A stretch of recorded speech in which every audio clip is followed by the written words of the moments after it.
আপনি নিশ্চয়ই জানেন প্রত্যেকটা জিনিসেরই প্রত্যেকটা স্টেপেরই একটা প্রতিক্রিয়া আছে। আপনার প্যারেন্টিং এর ক্ষেত্রেও কিন্তু তাই। আপনি কিভাবে আপনার বাচ্চাকে প্যারেন্টিং করছেন বা কিভাবে ওর যত্ন নিচ্ছেন, কিভাবে ওর সাথে বিভিন্ন অ্যাক্টিভিটিস করছেন, সেটারও কিন্তু একটা প্রতিক্রিয়া আছে। চলুন জেনে নেই প্রতিক্রিয়াগুলি কেমন হতে পারে। নাম্বার 1, আপনি যখন আপনার বাচ্চাকে খুব আগলে রেখে খুব আদরে ওভারলি প্রোটেক্ট করছেন এবং ওকে ওর নিজের বয়স অনুযায়ী অ্যাপ্রোপ্রিয়েটলি রিস্ক নিতে দেয়া ছাড়াই ওর আগে থেকে ওর কাজগুলি করে দিচ্ছেন। অ্যাজ রেজাল্ট আপনার বাচ্চার নিজের কনফিডেন্স এবং সেলফ এস্টিম আস্তে আস্তে কমে যাচ্ছে এবং ভবিষ্যতে গিয়ে সে নিজের থেকে কিছু করতে গিয়ে অনেক অনেক স্ট্রাগল করবে।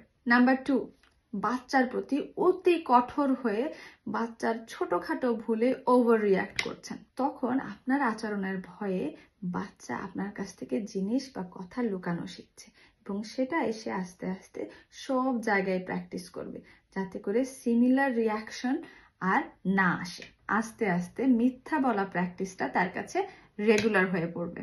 নাম্বার 3, আপনি যখন নিজে বিভিন্ন কারণে আপনার বাচ্চাকে সময় দিতে পারছেন না বা ইগনোর করছেন, এরকম সিচুয়েশনে আপনার বাচ্চা আপনার কাছ থেকে সে অ্যাটেনশনটা না পাওয়ার কারণে সে তখন বাইরের কোনো জিনিস বা কোনো মানুষের কাছ থেকে সে অ্যাটেনশনটা সিক করার চেষ্টা করবে, সে ভ্যালিডেশনটা খোঁজার চেষ্টা করবে এবং তখন আপনার বাচ্চা আস্তে আস্তে আপনাকে একপাশে সরিয়ে রেখে মুভ অন করা শিখে যাবে।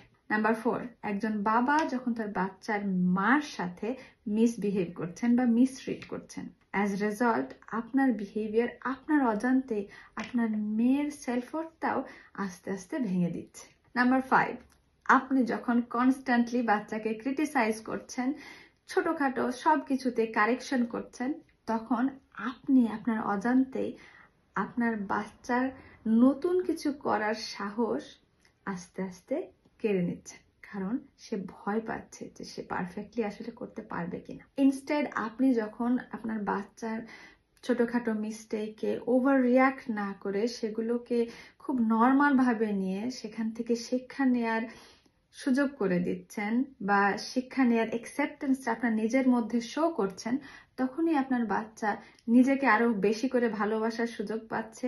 নিজের ভুলে নিজেকে যে অ্যাকসেপ্ট করা, সেটাও কিন্তু সে আপনার বাচ্চা আপনার কাছ থেকে শিখছে, আপনার আচরণের মাধ্যমেই সে শিখছে। অর্থাৎ আপনার বাচ্চা নেক্সট টাইম নতুন কিছু করতে গিয়ে আর ভয় পাবে না। ভুল হলে সেখান থেকে যে উঠে আবার দাঁড়াতে হয়, সেটা করতে গিয়ে আর ভয় পাবে না।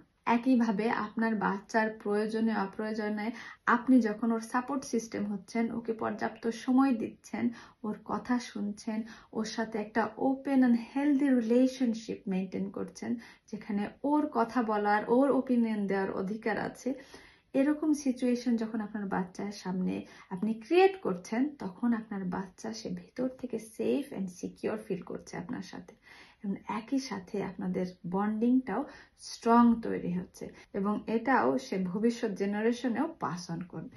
সো আপনি আপনার বাচ্চার সাথে কিভাবে আচরণ করছেন সেটা ডিরেক্টলি তার ব্যক্তিত্ব এবং চরিত্র গঠনে ডিরেক্টলি ইম্প্যাক্ট ফেলছে। ভালো থাকুন।